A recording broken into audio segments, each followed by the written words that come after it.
braver le froid pour venir au café numérique. Donc comme prévu, on va parler de livres numériques. Avec pour commencer Stéphane Pierre de l'e-book, de l'e-book, mais il me l'a rappelé tout à l'heure. Et donc voilà, il va nous expliquer un peu le métier d'éditeur numérique. Donc je lui cède la parole. Voilà, bienvenue. C'est la deuxième fois que je le fais, le café numérique. Je l'ai fait l'année dernière, numéro 2. J'étais chez Globule Bleu, c'était sur les tablettes. À l'époque, il y avait une fissure dans l'espace-temps qui était la création, la commercialisation de l'iPad. Et donc, c'est à ce moment-là qu'a commencé l'histoire de l'e-book. Donc, je ne suis pas là pour faire du product placement ou un sales pitch. Je vais juste rappeler l'histoire de l'e-book. Donc, l'e-book, c'est une mini start-up sur fonds propres qui a démarré en 2011. C'était dans le technique.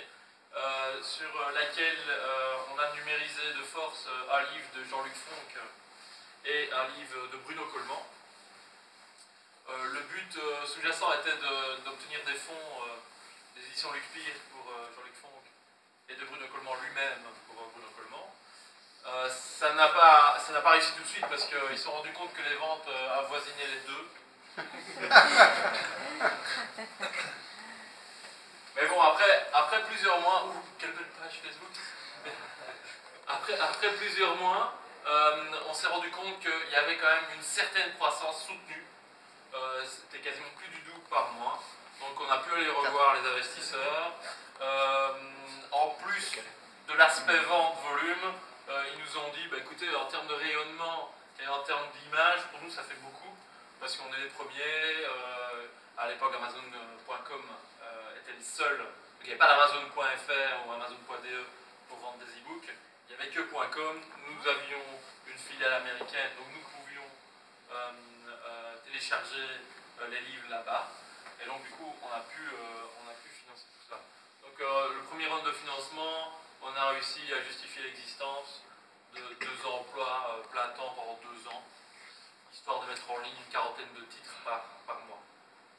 Voilà pour donc ici, je suis ici non pas pour vendre, mais je suis ici pour vous aider à éventuellement vous y investir ou utiliser le concept.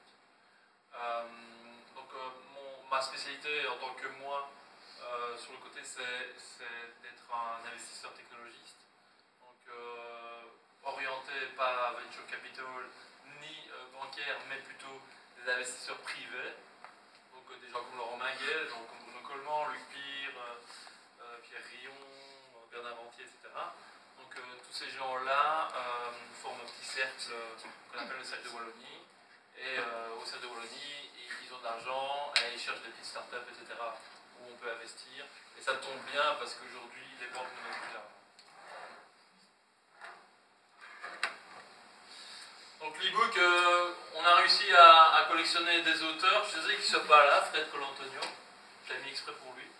Et donc on a quand même des gens avec un certain aura au niveau belge.